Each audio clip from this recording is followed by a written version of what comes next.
Pemerintah di bawah kepemimpinan Presiden Republik Indonesia Prabowo Subianto dan Wakil Presiden Republik Indonesia Gibran Rakabuming Raka menginginkan adanya pemangkasan anggaran perjalanan dinas oleh pemerintah daerah.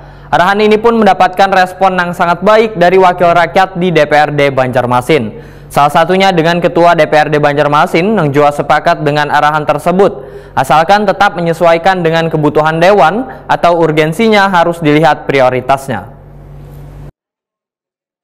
Pemerintah di bawah kepemimpinan Presiden RI Prabowo Subianto dan Wakil Presiden RI Gibran Rakabuming Raka menginginkan adanya pemangkasan anggaran perjalanan dinas oleh pemerintah daerah.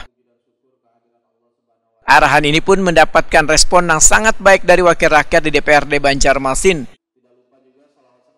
Sebagaimana dipedahkan Ketua DPRD Banjarmasin Rikpal Pahruri, Waitakuni Prima TV menyatakan sangat sepakat dengan arahan tersebut asalkan tetap menyesuaikan dengan kebutuhan dewan atau urgensinya harus dilihat prioritasnya. Politisi Partai Golkar ini menyatakan perjalanan dinas dewan memang dibolehkan karena ada regulasi yang mengatur, sehingga saban tahun selalu dianggarkan diantaranya panitia khusus membahas rancangan peraturan daerah yang studi bandingnya keluar daerah.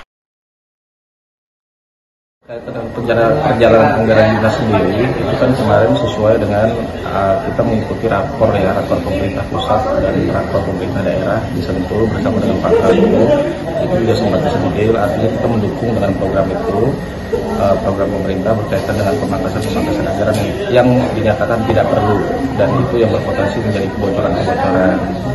Jadi seperti itu, artinya kita mendukung saja program tersebut. Pemangkasan anggaran yang saya setuju ini Pak untuk yang di Pemko apa termasuk juga di Dewan Pak?